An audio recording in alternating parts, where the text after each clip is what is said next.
நீதிமன்ற காவல்ல உயிரிழந்த கைதி சபரிவர்மனுடைய உடலை குடும்பத்தினர் பெற்றுக்கொண்டிருக்கிறார்கள். பல்வேறு கட்டமாக அவங்க தொடர்ந்து போராட்டத்தில் ஈடுபட்டு வந்திருந்த நிலையில் தற்போது சபரிவர்மனுடைய உடலை பெற்றுக்கொண்டிருக்கிறார்கள். குறிப்பிட்ட நிபந்தனைகளோட தான் இந்த உடலை பெற்றுக்கொண்டிருப்பதாகவும் தகவல்.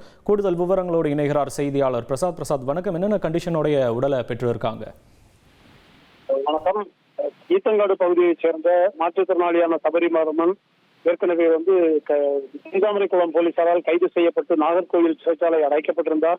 கடந்த 9ஆம் தேதி அவர் கைது செய்யப்பட்டு சிறையில் அடைக்கப்பட்டிருந்த நிலையில் கடந்த திங்களன்று காலையில் அவர் உயிரிழந்தார். அவருடைய பிரேத பரிசோதனையில் உடல் முழுவதும் காயங்கள், அதாவது 19 இடங்களில் காயங்கள் காணப்பட்டன. பலத்த தாக்குதலுக்கு உள்ளாகி அதற்கான காயங்கள் காணப்பட்டன. இதனால் ஏற்பட்ட சந்தேகத்தை தொடர்ந்து அவர்களுடைய ஒரு நெடும் போராட்டத்துக்கு பிறகு பிரேத பரிசோதனை தொடர்பான அறிக்கையில் இந்த காயங்கள் காணப்பட்டது. சம்பந்தப்பட்டவரை கைது செய்ய வேண்டும் என வலியுறுத்தியதை தொடர்ந்து 11 பேர் கைது செய்யப்பட்டார்கள். 3 சிறை வார்டன்களும் 8 கைதிகளும் மொத்தம் 12 பேர் கைது செய்யப்பட்டார்கள்.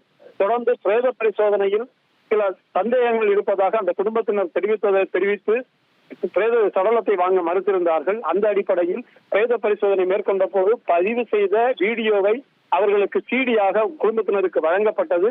அந்த சிடி சபரிவர்மனின் குடும்பத்தினருக்கு சாதகமான சில 4 குழுக்கள், மருத்துவ குழுக்களால் ஆய்வு செய்யப்பட்டு இன்று அந்த பிரேத பரிசோதனை அறிக்கையில் குறிப்பிட்டபடி அந்த காயங்களும் பிரேத பரிசோதனை அறிக்கையும் ஒரே போல இருப்பதால் சடலத்தை வாங்குவதற்கு அந்த குடும்பத்தினர் ஒத்துக்கொண்டார்கள். அந்த அடிப்படையில் செவ்வாய்க்கிழமை அன்று பிரேத பரிசோதனை முடித்து பிணவரையில் வைக்கப்பட்ட அந்த சடலம் இன்று 4 நாட்களுக்கு பிறகு இன்று மாலையில் தற்போது பெறப்பட்டிருக்கின்றது. குடும்பத்தினர் அந்த சடலத்தை பெற்றுக்கொண்டு இறுதிச் சடங்குக்காக சென்றிருக்கின்றார்கள். அதே போன்று இந்த நேற்று கூட அந்த அமைச்சர்கள் இவர்களுக்கு உதவி, அரசு சார்பில் உதவி வழங்குவதற்காக வந்திருந்தார்கள். நேற்றிரவு அந்த அமைச்சர்களிடம் பிரேத பரிசோதனை தொடர்பான தன்னுடைய சந்தேகத்தை போக்கிய பின்பே சடலத்தை வாங்குவேன் என கூறியிருந்தார்.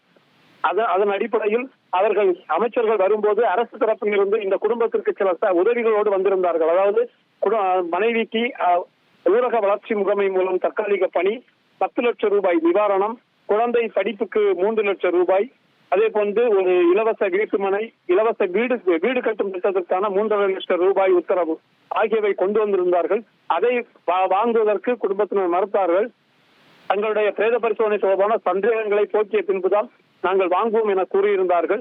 அந்த அடிப்படையில் இந்த சடலத்தை பெற்றுக் கொண்டார்கள். ஆனால் இதுவரை அரசு தரப்பில் இருந்து அந்த உதவிகள் வழங்குவது தொடர்பான எந்த தகவலும் இல்லை. மாறாக இந்த சடலத்தை பெற்றுக்கொண்ட பிறகு அவர்களுக்கு ஈமச்சடங்குக்கான வருவாய்த்துறையினுடைய 20,000 ரூபாய் மட்டும் இதுவரை கிடைத்துள்ளது. ஏனைய அரசின் உதவிகள் தொடர்பாக எந்த தகவலும் இல்லாததனால் அந்த வேதனையும் வெளிப்படுத்திக் கொண்டு சடலத்தை வாங்கியிருக்கின்றார்கள். உங்களுடைய விரிவான விவரங்களுக்கு நன்றி பிரசாத். இனி செல்லும் இடமெல்லாம் செய்தி. தந்தி டிவியின் வாட்ஸ்அப் சேனலை ஃபாலோ பண்ணினா செல்ல இருக்கும் இடமெல்லாம் செய்தி. இதோ QR கோட் இப்பவே ஸ்கேன் பண்ணுங்க, ஃபாலோ பண்ணுங்க.